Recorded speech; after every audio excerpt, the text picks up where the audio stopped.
সম্মানিত ভিউয়ার্স, আসসালামু আলাইকুম। দেশ কিংবা দেশের বাইরে থেকে যে যেখান থেকে আমাদের এই ভিডিওটি দেখছেন তাদেরকে জানাই অনলাইন এগ্রোর পক্ষ থেকে আন্তরিক শুভেচ্ছা ও অভিনন্দন।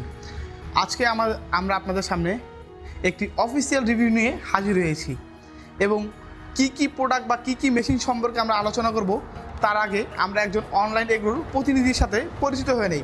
আসসালামু আলাইকুম ভাই। ওয়ালাইকুম আসসালাম। জি ভাই, আজকে আমরা কোন মেশিন নিয়ে কথা বলবো? আজকে আমরা ধান ভাঙানোর 3 মাথার ম্যাজিক মেশিন নিয়ে পরিচিত হব। ধান ভাঙানো 3 মাথার ম্যাজিক মেশিন নিয়ে কথা বলবো। তবে তার আগে আপনার সাথে পরিচিত নেবে। আপনার নামটা কি? আমি মোহাম্মদ সাকিবুল ইসলাম। মোহাম্মদ সাকিবুল ইসলাম। তাহলে আমরা এবার এই মেশিন সম্পর্কে বিস্তারিত বলা শুরু করি। হ্যাঁ জি ভাই, এই 3 মাথা অটো রাইস মিলের কাজটা কি?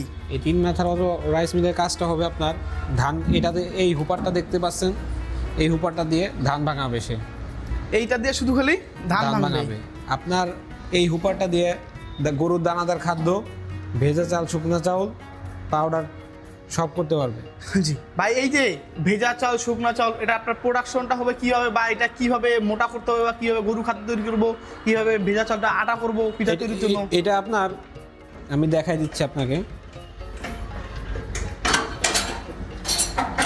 এই নেটটা পরিবর্তনের মাধ্যমে সে করতে পারবে। যখন এটা মোটা থাকবে তখন সে দানাদার খাদ্য করতে পারবে। মানে বর্তমান যে নেটটা আছে এই নেটটা দ্বারা সে দানাদার গরু খাদ্য তৈরি করতে পারবে। হ্যাঁ, আর যখন এখানে চিকন নেট দিবে তখন সে ভেজা চাল, শুকনা চাউল আটা করতে পারবে। ও আচ্ছা আচ্ছা। কিন্তু ওই যে পরের 3 নাম্বার যে ছোট হোপারটা আছে, এইটার কাজ কিভাবে করতে হয়? এইটা দিয়ে আপনার মশলা জাতীয় সকল ধরনের মশলা জাতীয় দ্রব্য নিমিষে পাউডার করতে পারবে। মানে এটা দিয়ে যত ধরনের মশলা আছে সব ধরনের মশলা একবারেই পাউডার করা যাবে। ভাই এটা আপনার কত ইঞ্চি? এটা আপনার আছে 8 ইঞ্চি। কাস্টমার যদি বলে আমি 10 ইঞ্চি দিয়ে দেবো, সেটাও দেওয়া যাবে। মানে এটা হলো 8 ইঞ্চি, কিন্তু কাস্টমার চাহিদা অনুযায়ী বা যদি বেশি হয় তখন আপনার 10 ইঞ্চিও দিতে পারবো। জি ভাই, এই যে সাথে আমরা আরেকটা ছোট মেশিন দেখতে পারতেছি, এই মেশিনটা কেমন, আর এটা কবেকার মেশিন বা কোন ভার্সনের মেশিন? এটা ভার্সন 26। এটা অনেক আগের মেশিন, তো এটা থেকে আপডেট মেশিন এইটা। আপডেট মেশিন একটা। ভাই, অনেক অসাধু ব্যবসায়ী আপনাদের ভিতরে তারা এই ছোট মেশিনগুলোকে বড় মেশিন হিসেবে চালিয়ে দেয়। তাহলে আমরা বড় এবং ছোট মেশিন কিভাবে বুঝবো যে এটা ভার্সন 42 বা ভার্সন 42 না, বা এটা পূর্বের মডেল ছিল? বড় মেশিনের ভার্সন যেটা 42 হবে আপনার পুরাপুরি লাল হবে, আর মডেল নাম্বারটি হবে 6N350। কিন্তু ভাই আমি দেখতেছি যে পূর্বের মেশিনের চেয়ে এই মেশিনের ধানের হলারটা বড়, বা ডিস্ক মিলেরটাও আপডেট। এটা কি আপডেট হয়েছে? এটা আপনার ধানের হলার বড়, হুপারগুলো অনেক বড়। মানে সেক্ষেত্রে আপনার ধানের হোপার বড় এবং আপডেট হয়েছে। আর আমরা যে পূর্বের মেশিনটার কথা বলি, সেই ক্ষেত্রে দেখেন আপনারা পূর্বের মেশিনটা আগের চেয়ে অনেক ছোট বডি। হ্যাঁ, আর আমরা বর্তমান সময় এই মেশিনটি দিয়ে কেমন প্রোডাকশন পাবো ধানের? বর্তমান সময়ে আপনার প্রোডাকশন হবে 10 থেকে 11 মণ। 10 থেকে 11 মণ। যদি চিকন ধান হয় সেক্ষেত্রে আপনার প্রোডাকশনটা বেশি হবে, মোটা ধান হলে প্রোডাকশনটা কম হবে। আর আপনারা যে এই মেশিনের সাথে মোটর কিভাবে দিয়ে থাকেন? মোটর এটা কাস্টমারের চাহিদা অনুযায়ী দেওয়া হয়ে থাকে। 5.5 গোড়া থেকে শুরু করে 7.5 গোড়া পর্যন্ত।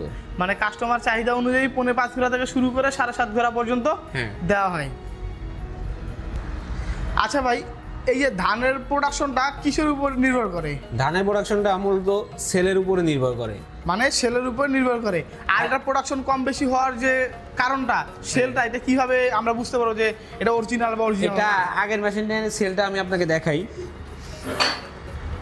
আগের মেশিনের সেলটা দেখেন, বিটগুলো অনেক চিকন, সেই সাথে প্রোডাকশন অনেক কম হবে। হ্যাঁ, তো এখন নতুনটাই যাই আমরা। এবার আমরা আপডেট মেশিনের দিকে যাইতেছি। দেখেন ধানের সেলের ভিটটা অনেক মোটা এবং অনেক উন্নত মানেরও সেল। হ্যাঁ, মূলত এটার উপরই ধানের প্রোডাকশনটা নির্ভর করে। আচ্ছা ভাই, যদি আপনারা এই যে রমজান মাসে বা এই মেশিনের সাথে কি প্রোডাক্ট প্রথমত দিয়ে থাকেন? এই রমজান মাসে ঈদ উপলক্ষে আমরা দিচ্ছি 2 পিস ধানের নেট, 2টা ব্লেড, 1 পিস চিকন নেট এবং 5000 টাকা সমমূল্যের একটি সেল। মানে 5000 টাকা সমমূল্যের একটি সেল। আচ্ছা ভাই, যারা এই মেশিনটি অর্ডার করতে চায় তারা কিভাবে এই মেশিনটি অর্ডার করবে? আমাদের স্ক্রিনে দেওয়া নাম্বারটিতে যোগাযোগ করতে পারে অথবা আমাদের অফিসে এসে দেখে শুনে নিতে পারে। আপনাদের অফিসের ঠিকানাটা? আমাদের অফিসের ঠিকানা বগুড়া বনানী শাহজাহানপুর ফটকি ব্রিজ, আর আমাদের হেড অফিস ঢাকা এয়ারপোর্ট হাজি ক্যাম্পের পূর্ব পাশে বৈশাখীর মোড়। আমরা খুবই আকর্ষণীয় মেশিন নিয়ে আজকে আলোচনা করলাম। তবে যারা আমাদের চ্যানেলে এখনও নতুন আছেন তারা অবশ্যই আমাদের চ্যানেলটি সাবস্ক্রাইব করে পাশে থাকা বেল আইকনটি অন করে নেন, যাতে পরবর্তীতে নিত্য নতুন কোনো ভিডিও আপলোড করার সাথে সাথে আপনার কাছে সর্বপ্রথম পৌঁছে যায়। এতদিনে নতুন কোনো রিভিউর অপেক্ষায় থাকবেন। সবাই ভালো থাকবেন, সুস্থ থাকবেন। আজকের মধ্যে এখানে শেষ করছি। আসসালামু আলাইকুম।